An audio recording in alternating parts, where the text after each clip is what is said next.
Magandang araw po ng linggo mga kabarangay, August 2, 2026.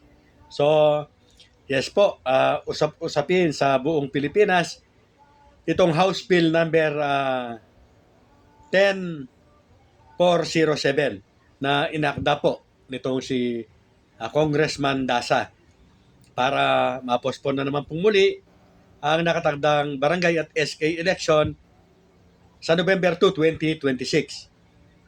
Mga kabarangay, ito po ay hindi pa po ganap na batas. Panukalang batas pa lamang po ito at sinasabi po na malalaman po natin bukas, Lunes. So, antabayanan po natin.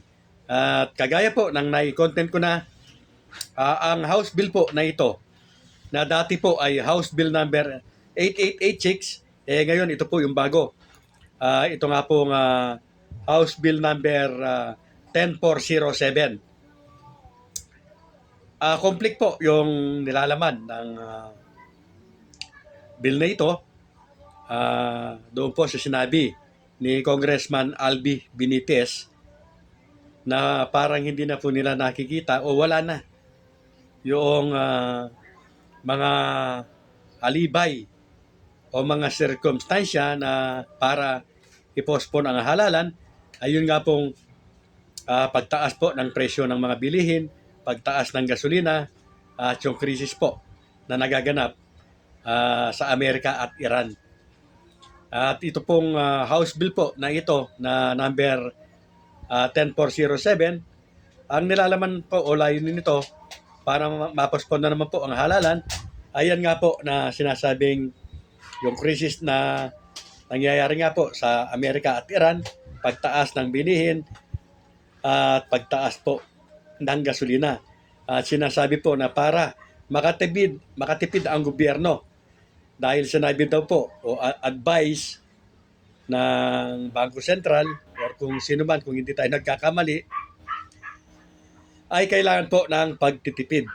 So mga kabarangay, yung mga nakakaintindi po at nakakaunawa ng usaping ito ay maaaring maisip po ninyo o masabi nila na hindi sapat na dahilan ng mga ito para i-postpone na muli ang barangay at SK election. Subalit,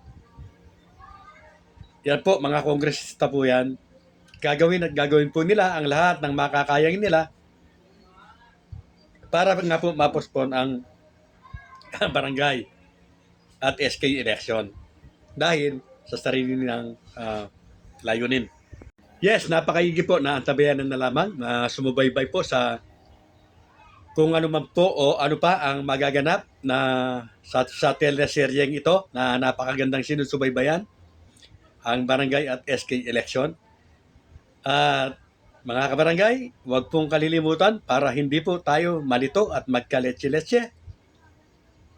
Ang umiiral po na batas ay ito pong Republic Act 12232, November 2, 2026 po nakatakda ang barangay at SK election. At ang mga panukalang batas po na iyan na sinasabi para ma-postpone ang halalan, di sa first reading po ay hindi pa umaabot. Correction lamang po mga kabarangay, no? Hindi po Central Bank ang nagsabi na mga magtipid. Ang gobyerno daw po, yes po, ang gobyerno daw po ng Pilipinas ang nagsasabi na dapat po tayong magtipid ngayon. So, mga kabarangay, muli po, lagi tayong nakaantabay o lagi nating antabayanan ang mga susunod na kabanatang ito. No? Ano po? Bagamat yan po ay talagang hindi pa ganap na batas at kung maisabatas man po yan ng Kongreso, yan po ay nangangailangan pa ng ayuda ng mataas na kapulungan o ng Senado. At kapag sila po ay nagsanib, gumawa ng iisang batas, pinirmahan ng Pangulo, dumaan sa proseso, yan po, masasabi na nating postpone na ang halalan dahil meron ng bagong batas. Real talks, based on facts.